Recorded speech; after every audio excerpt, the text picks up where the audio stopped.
My husband's best man confessed something during his wedding speech that made me file for divorce the next morning. The reception was perfect. White roses, string quartet, champagne flowing like water. My dress cost more than most people's cars. David looked handsome in his custom tux, beaming as his college friends took turns at the microphone. Then Marcus stood up.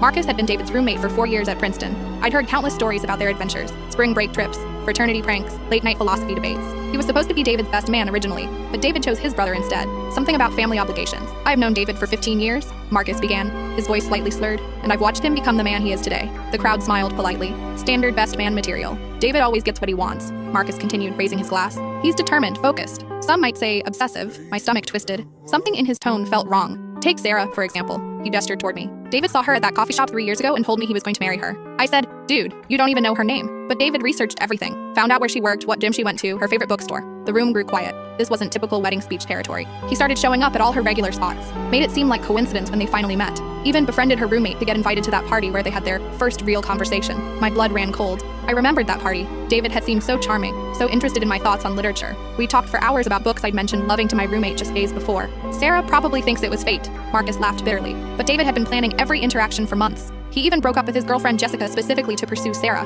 Poor Jessica never knew why he suddenly became distant. The microphone squeaked as Marcus swayed slightly. And the proposal. Sarah, you thought it was spontaneous when he proposed at your grandmother's grave, right? So romantic, so meaningful? I couldn't breathe. That proposal had meant everything to me. My grandmother raised me after my parents died. David said he wanted to include her memory in our new beginning. David spent weeks interrogating your aunt about your grandmother's favorite flowers, her favorite poems. He practiced that speech 50 times.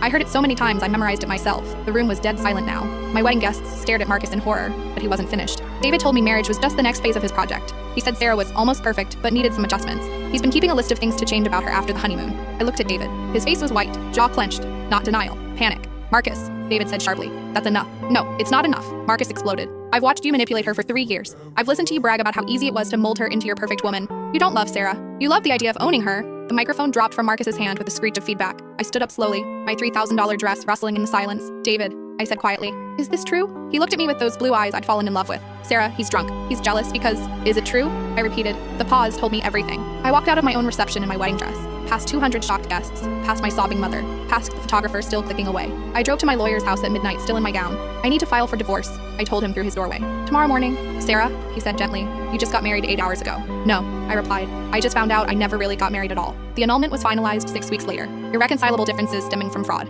Marcus called me once to apologize. I thanked him instead. Why did you tell me? I asked. Because you deserve to know who you were really marrying, he said. Even if it cost me my best friend. A year later, I met someone at a bookstore. We started talking about a novel I just picked up. No research, no planning, no manipulation. Just 2 people discovering they liked each other. When he proposed, it was clumsy and unexpected. He forgot the ring and stammered through his words. It was perfect.